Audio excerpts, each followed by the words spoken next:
The Book of Judges, chapter 16. Samson reveals his source of strength.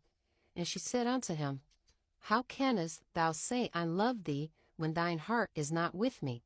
Thou hast mocked me these 3 times, and hast not told me wherein thy great strength lieth. And it came to pass, when she pressed him daily with her words, and urged him so that his soul was vexed unto death, that he told her all his heart, and said unto her, There have not come a razor upon my head, for I have been a Nazarite unto God from my mother's womb. If I be shaven, then my strength will go from me, and I shall become weak and be like any other man. And when Delilah saw that he had told her all his heart, she sent and called for the lords of the Philistines, saying, Come up this once, for he hath showed me all his heart. Then the lords of the Philistines came up unto her, and brought money in their hand. And she made him sleep upon her knees, and she called for a man, and she caused him to shave off the 7 locks of his head. And she began to afflict him, and his strength went from him. And she said, The Philistines be upon thee, Samson. And he awoke out of his sleep, and said, I will go out as at other times before, and shake myself. And he wist not the Lord was departed from him. Samson captured.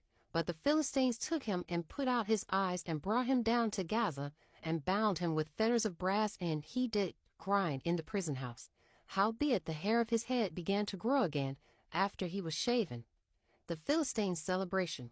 Then the lords of the Philistines gathered them together for to offer a great sacrifice unto Dagon their god, and to rejoice, for they said, Our God hath delivered Samson our enemy into our hand.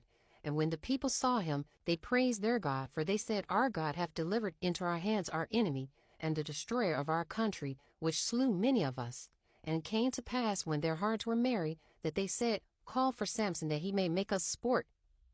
And they called for Samson out of the prison house, and he made them sport, and they set him between the pillars. And Samson said unto the lad that held him by the hand, Suffer me that I may feel the pillars whereupon the house standeth, that I may lean upon them. Now the house was full of men and women, and all the lords of the Philistines were there. And there were upon the roof about 3,000 men and women that beheld while Samson made sport.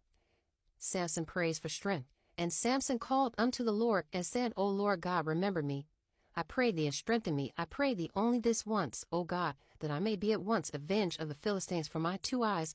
And Samson took hold of the 2 middle pillars which the house stood, and on which it was borne up, of the one with his right hand, and of the other with his left, Samson's death and burial. And Samson said, Let me die with the Philistines. And he bowed himself with all his might, and the house fell upon the lords, and upon all the people that were therein. So the dead which he slew at his death were more than they which he slew at his life. Then his brethren and all the house of his father came down, and took him, and brought him up, and buried him between Zorah and Eshtaol, in the burying place of Manoah his father. And he judged Israel 20 years. Sad love story. Be blessed, stay encouraged.